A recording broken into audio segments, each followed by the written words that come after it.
हमें अक्सर न्यूज से अलग अलग मर्डर्स के बारे में पता चलता रहता है, पर कुछ मर्डर्स ऐसे होते हैं जिनके बारे में जानकर हमारे भी रोंगटे खड़े हो जाते हैं। ये कहानी भी एक ऐसे ही मर्डर केस की है जिसे लद्दाख पुलिस कभी सॉल्व ही नहीं कर पाई। एक सुबह लद्दाख पुलिस को एक छोटे से होटल से फोन आया कि उनके एक कमरे में किसी गेस्ट की डेड बॉडी मिली है। लद्दाख पुलिस ने कई टूरिस्ट की सड़क दुर्घटना में मौत देखी थी, पर इस कदर एक इंसान का लद्दाख के एक छोटे से होटल में मर्डर हो जाना उन्होंने पहली बार देखा था। वो डेड बॉडी एक 28 साल के आदमी रवि की थी, जो कुछ दिनों से उस होटल में सबसे छुप कर रह रहा था। उसकी गर्दन पर काले निशान थे और उसकी आंखें खुली पड़ी थीं। ऐसा लग रहा था कि जैसे मरने से पहले उसने कुछ बहुत भयानक देखा हो। पुलिस ने उसके कमरे में छानबीन की तो उन्हें एक लेटर मिला जिसके साथ एक लड़की की फोटो भी लगी हुई थी। रवि ने उसमें लिखा था कि उसकी जान को खतरा है और उसके साथ जो कुछ भी हो रहा है उसकी वजह वो फोटो वाली लड़की रिया है। रवि ने लिखा कि उस लड़की ने उसकी जिंदगी तबाह कर दी।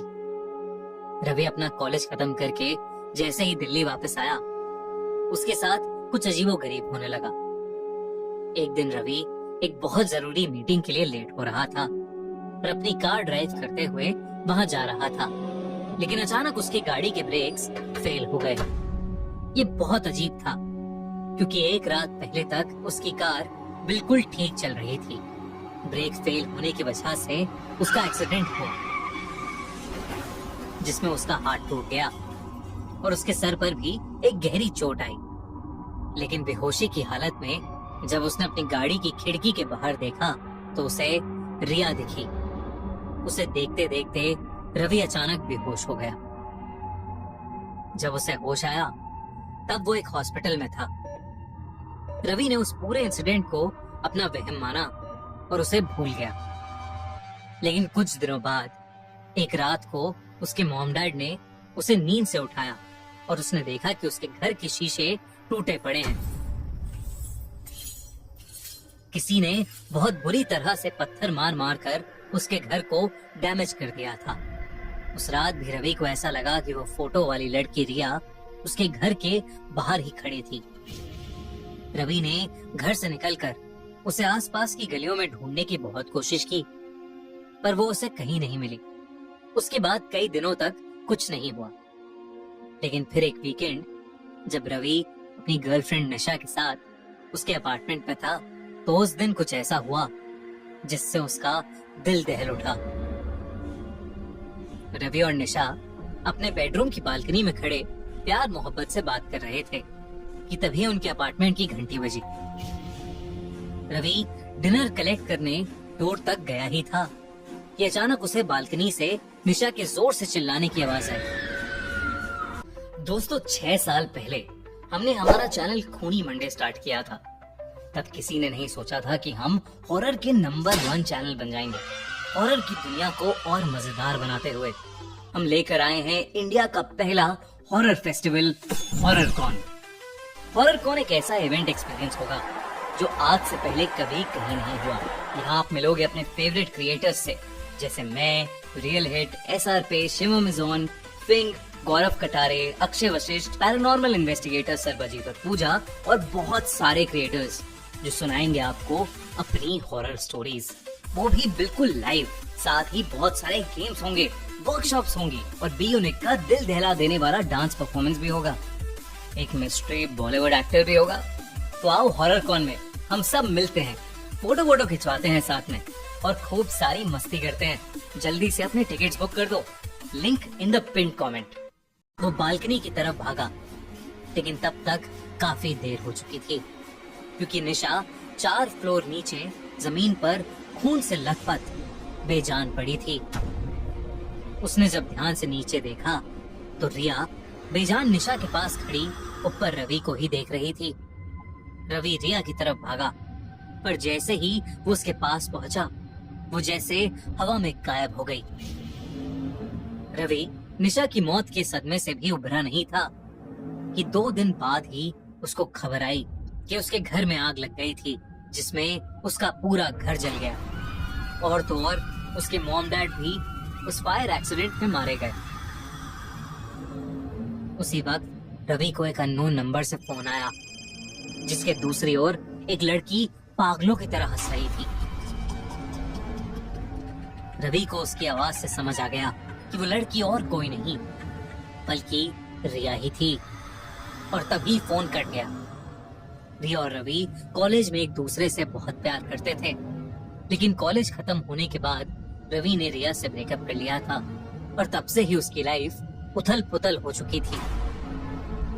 रवि जब दिल्ली पुलिस के पास गया और उन्हें बताया कि ये सब रिया का किया धरा है और वो रवि से ब्रेकअप का बदला ले रही है, तो पुलिस ने रवि की इस बात पर ज्यादा ध्यान नहीं दिया। रवि ने अपने लेटर में लिखा था कि दिल्ली पुलिस रिया के साथ मिली हुई थी। पुलिस ने रवि की गर्लफ्रेंड और उसके मॉम डैड को खोने की वजह से कोर्ट में एक डॉक्टर से साबित करवा दिया कि रवि अपना मानसिक संतुलन खो चुका है और उसे पागल खाने भिजवा दिया गया। पर उस पागल खाने में भी रिया ने रवि का पीछा नहीं छोड़ा। रवि ने लेटर में लिखा कि वो उसके कमरे में हर रात चूहे छोड़ देती थी, जो उसे रात भर सताते थे। काफी दिनों तक ये सब सहने के बाद रवि को यकीन हो गया था कि पागल खाने में भी कोई रिया से मिला हुआ है।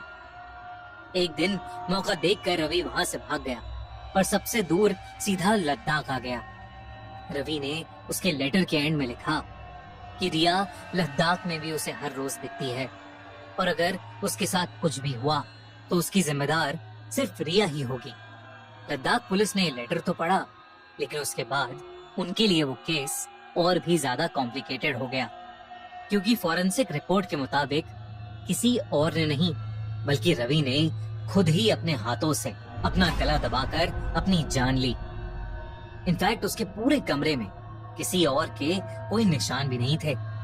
लद्दाख पुलिस ने रवि के होटल के आसपास की सीसीटीवी फुटेज चेक करवाई, पर रिया की शक्ल या कद काठी वाली कोई भी लड़की उन्हें दिखाई नहीं दी।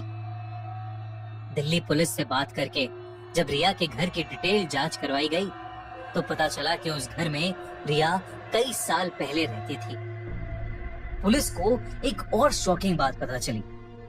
रिया को मरे हुए कई साल बीत चुके थे। रिया की बेस्ट फ्रेंड ने पुलिस को बताया कि रिया बहुत टाइम से डिप्रेशन में थी और धीरे धीरे उसकी तबीयत इतनी खराब हो गई कि कमजोरी की वजह से उसकी मौत हो गई। लेकिन रिया के डिप्रेशन में जाने का कारण कोई और नहीं बल्कि रवि ही था।